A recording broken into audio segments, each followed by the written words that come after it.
Oke, kita mulai. Assalamualaikum warahmatullahi wabarakatuh.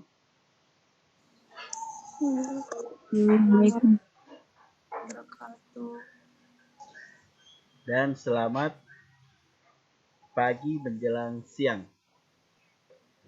Oke, tidak terasa kita masuk ke pertemuan pertama untuk materi bab 1 atau pertemuan ke, ada yang tahu pertemuan ke berapa ini?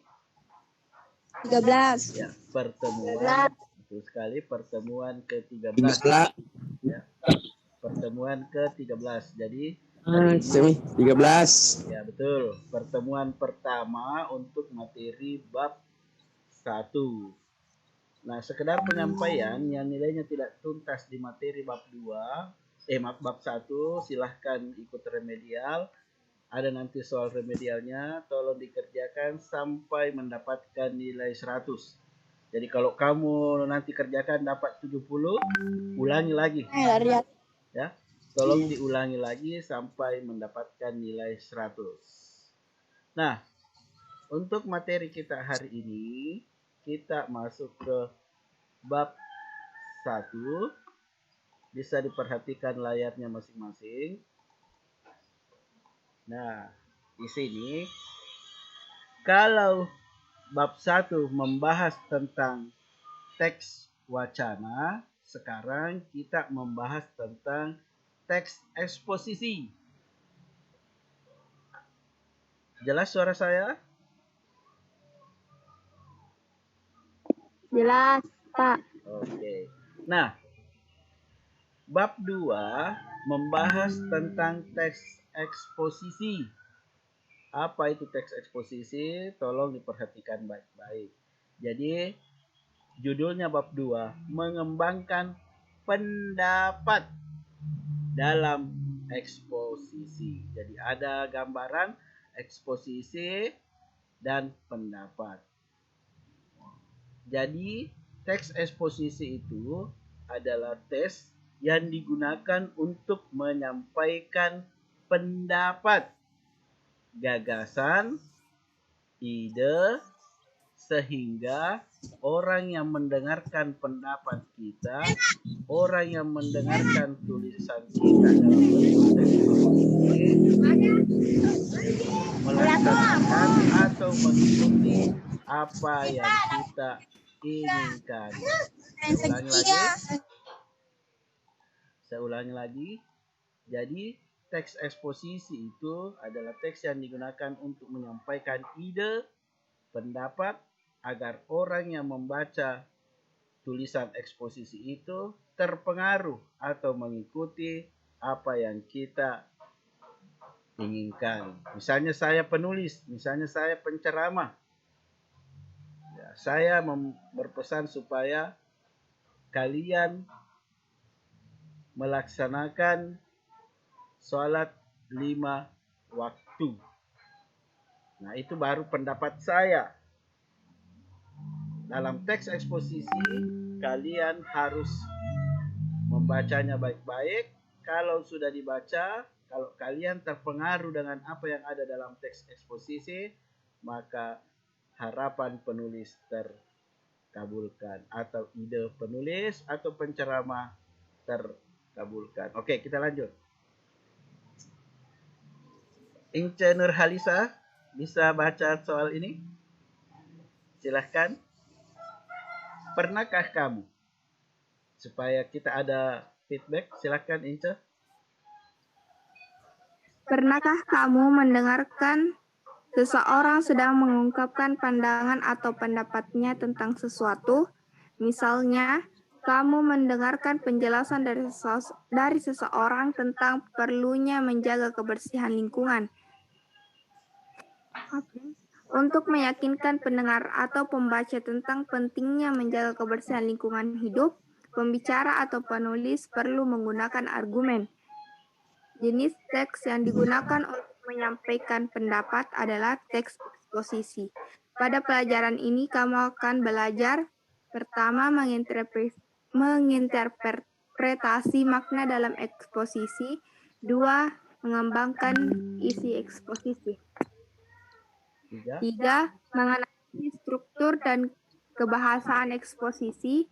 4. Menyusun teks eksposisi dengan memerhatikan isi, struktur, dan kebahasaan. Oke. Contoh kecil ide, ya. Pendapat, ya. Kamu berpendapat misalnya, atau saya kasih contoh pendapat kamu ke orang tuamu adalah, gagasanmu adalah jadi gagasan kamu perlunya menggunakan HP untuk belajar, atau gagasan kamu ingin dibelikan sebuah handphone. Oke. Nah, sebelumnya saya kasih dulu pengertiannya. Tadi sudah saya berikan gambaran. Jadi, teks eksposisi merupakan teks yang berfungsi untuk mengungkapkan gagasan atau mengusulkan sesuatu berdasarkan argumentasi yang kuat. Ya, mengusulkan atau mengungkapkan gagasan. Apa tadi usulanmu? Usulanmu kepada kedua orang tua adalah ingin dibelikan sebuah handphone. Nah, tujuan dan ciri-ciri teks eksposisi. Tujuannya adalah mengungkapkan gagasan atau ide. Gagasan tadi ide kita ingin dibelikan sebuah handphone. Ya, kamu tuliskan berdasarkan pendapat yang kuat agar pembaca menyetujui atau melakukan tindakan sesuai yang diinginkan penulis. Nah, siapa yang akan menyetujui gagasanmu tadi adalah kedua orang tua. Jadi kamu ungkapkan gagasan. Mama, Bapak, saya punya ide atau gagasan. Bagaimana kalau saya dibelikan satu saja handphone? Nah, kamu harus memberikan alasan. Ya, alasannya yang pertama, kalau tidak dibelikan handphone, saya tidak bisa ikut belajar bahasa Indonesia. Yang kedua, menurut Pak Zainal, untuk ikut belajar bahasa Indonesia, kita harus memiliki laptop atau memiliki handphone. Apalagi alasannya, menurut Sarkasi Nur, kalau saya tidak punya handphone, Mama Bapak, seluruh tugas pelajaran di SMA 2 tidak bisa saya ikuti. Nah, itu. Nah, kenapa kita beralasan? Supaya keinginan kita dilakukan oleh penulis. Ya, kalau kamu, supaya apa yang kamu inginkan dipenuhi oleh kedua orang tua. Ciri-ciri teks eksposisi. Terdapat topik atau isu. Apa tadi topiknya? Isunya kamu ingin dibelikan sebuah HP. Jadi ada gosip, wih mau tuh dibelikan HP Inca Nurhalisah. Nah, itu ada isu, tapi ini belum kenyataan, ya. Baru sekedar ide atau gagasan. Terdapat fakta. Apa faktanya? Kalau tidak dibelikan HP, tidak bisa belajar. Berupa data-datanya satu handphone. Datanya handphone, angkanya 1. Oke, kita lihat lagi di buku.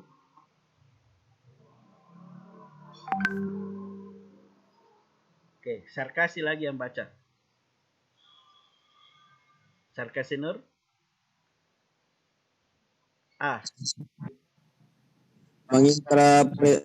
Menginterpretasi makna dalam teks eksposisi. Setelah mempelajari materi ini, kamu diharapkan mampu 1. Mengidentifikasi tesis, argumen, dan rekomendasi dalam eksposisi. 2. Membedakan fakta dan opini dalam teks eksposisi. Eksposisi biasa digunakan seseorang untuk menyajikan gagasan, Gagasan tersebut dikaji oleh penulis atau pembicara berdasarkan sudut pandang tertentu. Untuk menguatkan gagasan yang disampaikan, penulis atau pembaca harus menyertakan alasan-alasan logis. Dengan kata lain, ia bertanggung jawab untuk membuktikan, mengevaluasi, atau mengklarifikasi permasalahan tersebut.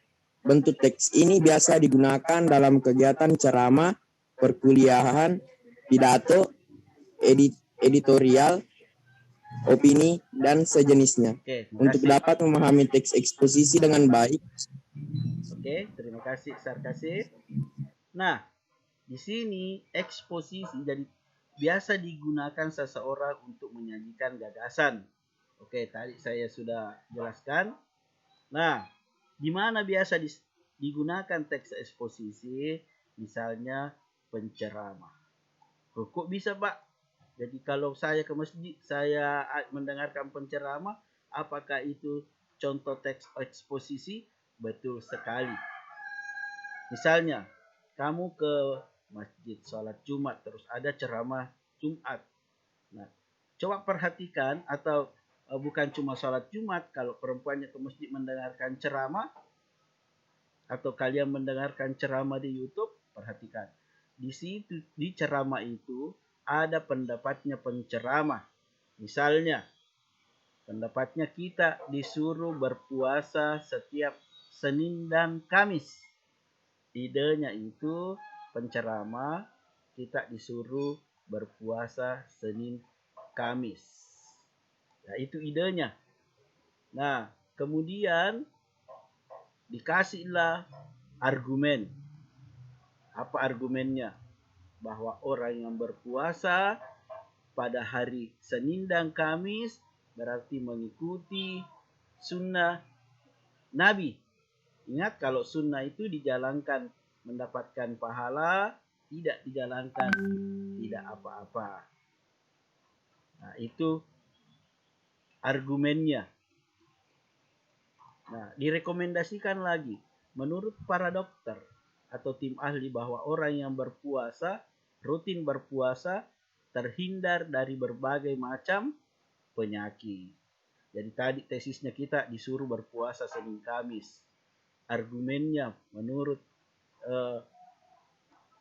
sunnah Nabi bahwa berpuasa Senin Kamis itu apabila kita lakukan itu mendapatkan pahala, jika tidak apa-apa. Direkomendasikan oleh dokter bahwa orang yang rajin berpuasa Senin Kamis akan terhindar dari berbagai macam penyakit.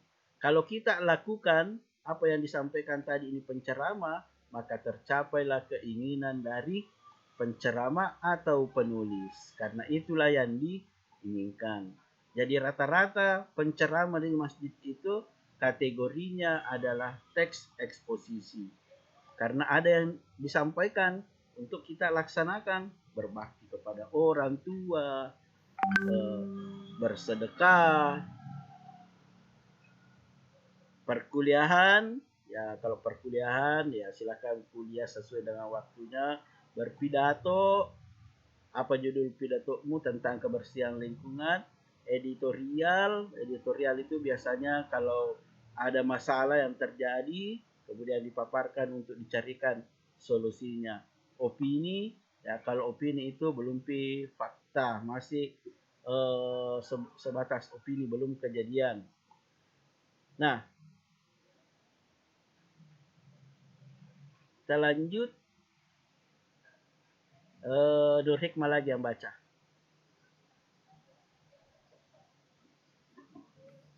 Mengidentifikasi tesis, argumen, dan rekomendasi dalam teks eksposisi.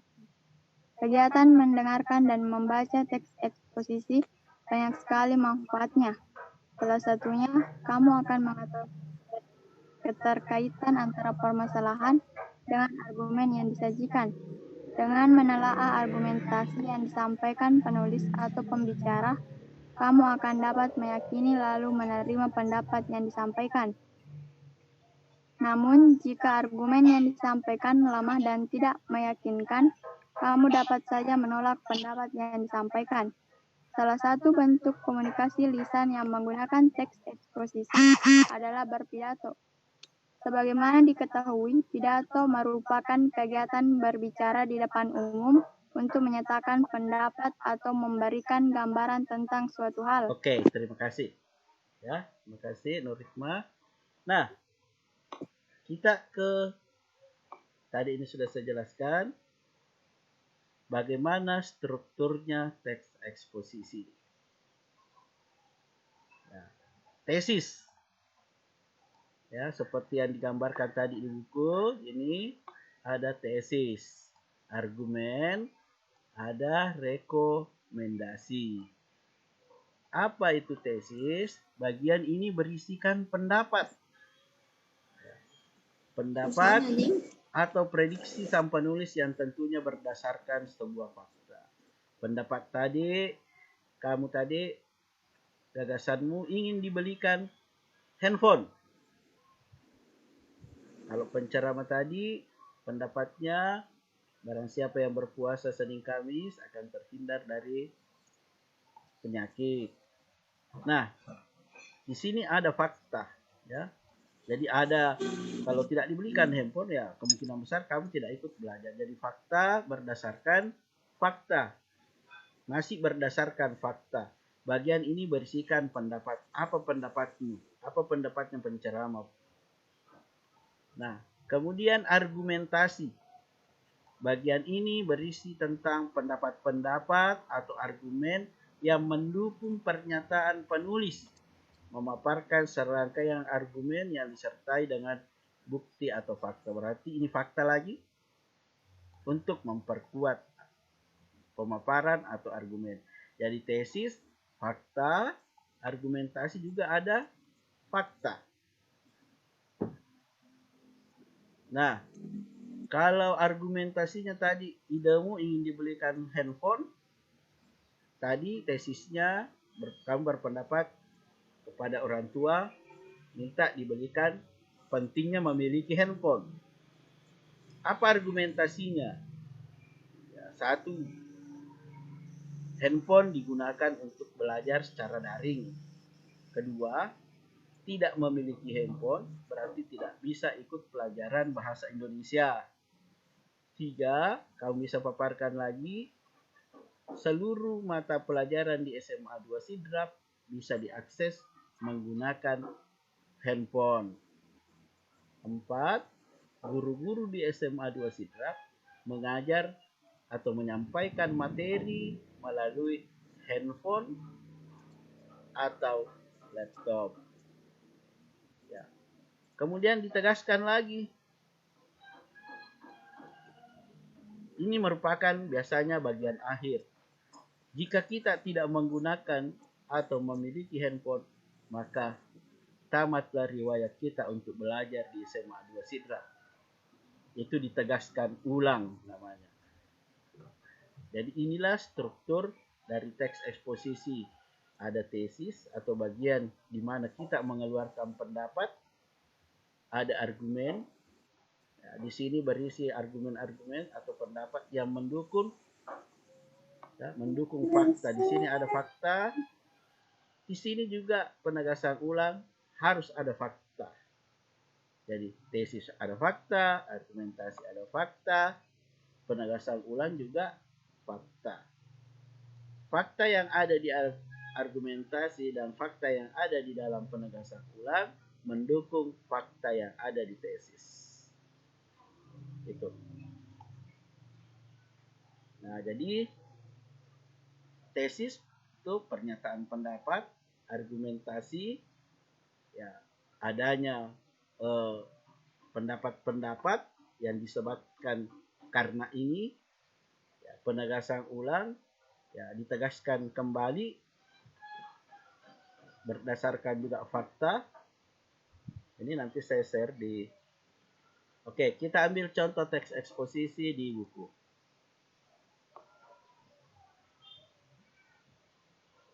Ini. Jadi pendapatnya penulis, ya, adanya bahaya narkoba bagi generasi muda. Ini baru gagasan tentang bahaya narkoba bagi generasi muda. Mana argumentasinya? Mana penegasan ulangnya? Kita lihat dulu di wacana. Kita lihat. Nah, inilah tesis bahaya narkoba bagi generasi muda. Nah, mana argumentasinya? Argumentasi pertama, dewasa ini narkoba telah menjadi ancaman yang sangat mengerikan bagi generasi muda, yang berarti juga menjadi ancaman bagi keberlangsungan bangsa. Mana argumentasi yang kedua? Ini. Sampai di sini. Mana argumentasi yang ketiga? Ini. Nah, untuk penegasan ulang itu biasanya berada di paragraf akhir. Ini. Penegasan ulangnya ini. Kita lihat. Oh, berarti tidak ada di sini. Tidak ada di sini penegasan ulang. Penegasan ulangnya ini. Seharusnya sampai di sini. Kita menyiapkan diri ini adalah penegasan ulang. Seharusnya kita menyiapkan diri menjadi generasi yang berkualitas. Sampai di sini. Kalau ini argumentasi yang ketiga, argumentasi yang kedua, dan argumentasi yang pertama sampai di sini. Oke. Ada yang ingin ditanyakan? Kita lihat soalnya. Nah, pendapat yang disampaikan tadi ini.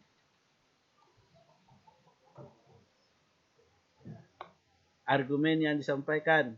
Ada argumen pertama, kedua, dan ketiga. Tadi saya sudah tunjukkan. Ya. Kemudian rekomendasi. Ini, generasi muda calon penerus. Ini tadi.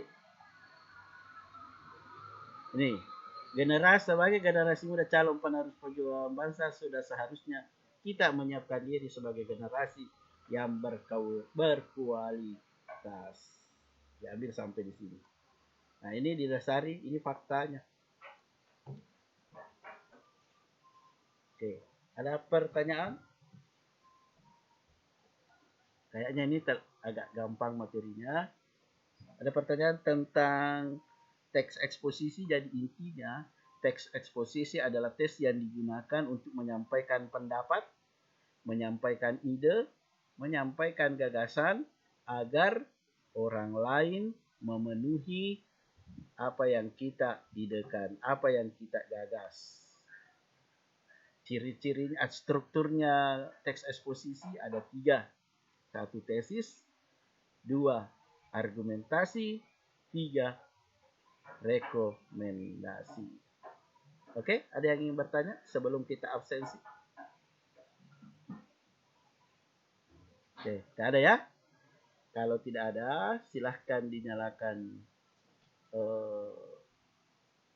videonya untuk saya absen.